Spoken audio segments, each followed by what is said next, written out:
Los Angeles. What a ball game. It's the Clips and the Warriors. And the Warriors are trailing by 7. Late second, Steph buries the 3. It's a 4-point game. Under 30 seconds to go. And off the steal, there's Kawhi. And the Clips take an 8-point lead into the locker room. Mid-third.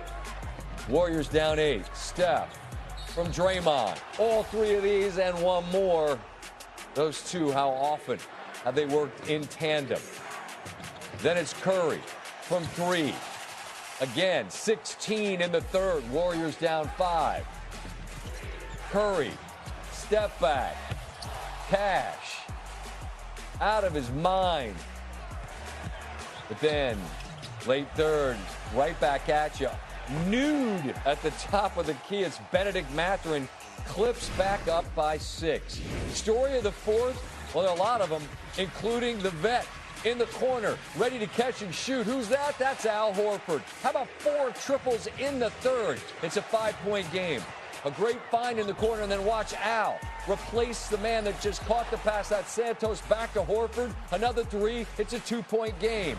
3 is the deficit. Santos down the lane, and it's a 1-point game. Under 3 to go. Warriors trailing by 1. Check that. Up 2. It's Horford again.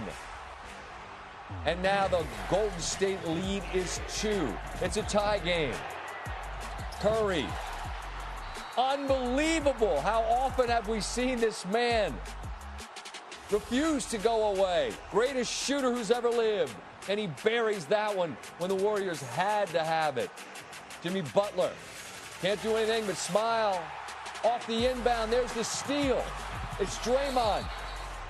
Pajetsky the other way, and it's a bucket good. What a great play. Not just the deflection, but the deflection to his man, Pajetsky on the loose. With the goaltend, now it's a 6-point deficit. Kawhi Leonard had just 2 points in the fourth, and it's Draymond again with the steal. Don't need points. The clock is the opponent at this point, and Golden State, so many storylines as they will live to play again. Here's Steph. I know I was only out for 2 months, but it was a difficult 2 months because I didn't know on a day-to-day how I was going to feel. I thought I was going to be out for 4 days. Rick Celebrini. The Golden State Warriors are still alive. And they reminded everybody why you never count out champions. Let me break down what happened in Los Angeles because this was an all-time performance. The Clippers took an 11-point lead. I was watching upstairs and I said, this feels done. My guy said, no, they got another run in them. And he was right. Because champions never disappear. Brian Windhorst said it perfectly on ESPN.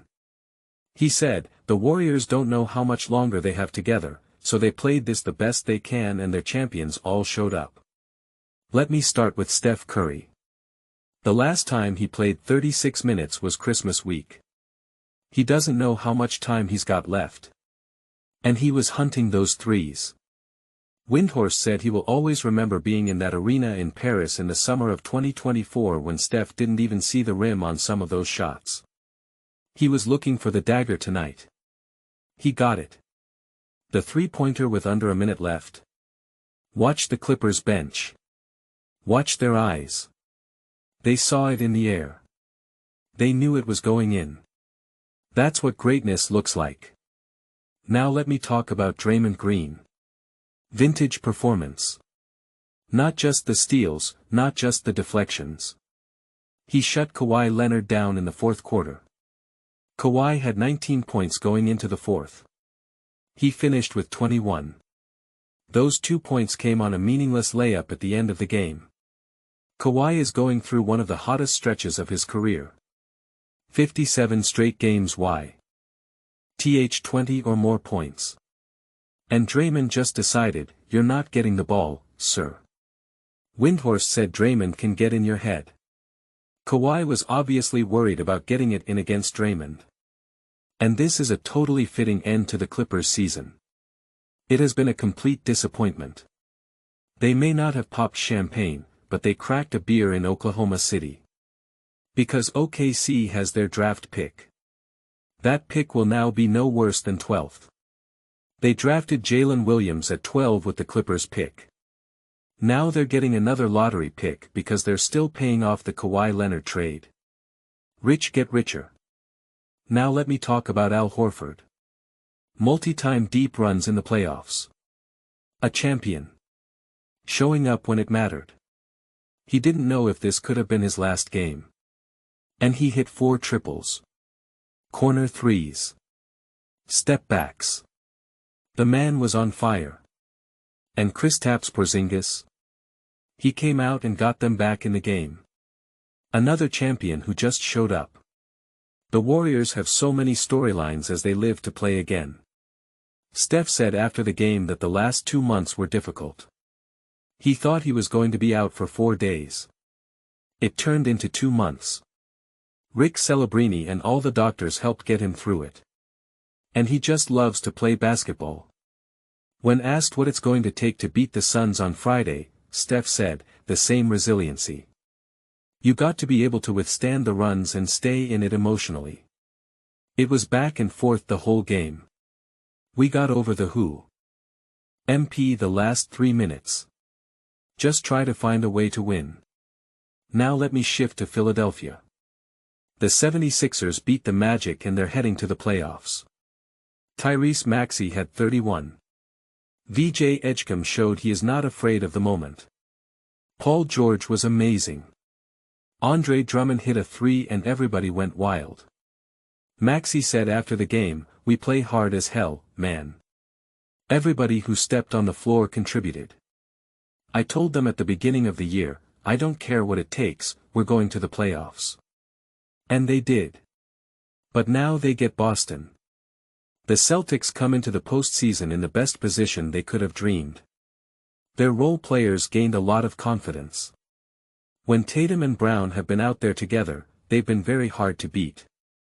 Windhorst said he doesn't think they have 4 losses together since they've been out there, much less 4 in 7 games. And Philadelphia is probably not going to have Joel Embiid for this series. He's coming off abdominal surgery. He needs a ramp-up period. I can't see 15 days in the future, but I don't think you're going to get full-power Joel Embiid. And you would need that to beat Boston. Philly is dangerous.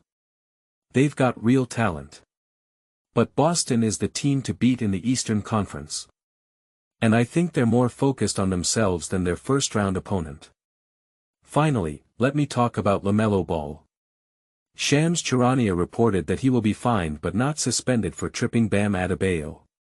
Windhorst said this is a pretty rare situation. A retroactive flagrant 2 foul has happened before. LeBron James got one about 15 years ago. But it's unusual to come without a suspension. The league interviewed LaMelo today. What was working against him was that he's got several other instances where he's done the exact same thing. It happened against Bam Adebayo a couple of years ago. So the league was aware of those replays and still decided not to suspend him.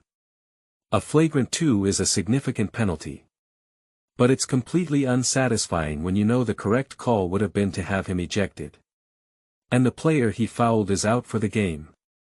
And he is not facing any discipline beyond this. Windhorst said LaMelo should consider himself on double-secret probation going forward. Anything borderline, the league is not going to look kindly on it. That is no solace right now to the Miami Heat. Alright, let me wrap this up with some questions for you. Drop your takes in the comments. 1. Can the Warriors beat the Suns on Friday and make the real playoffs? 2. Was Draymond Green's defense on Kawhi the best individual defensive performance of the season? 3. Do the 76ers have any chance against the Celtics without Joel Embiid? 4. Should LaMelo Ball have been suspended, or was the fine enough?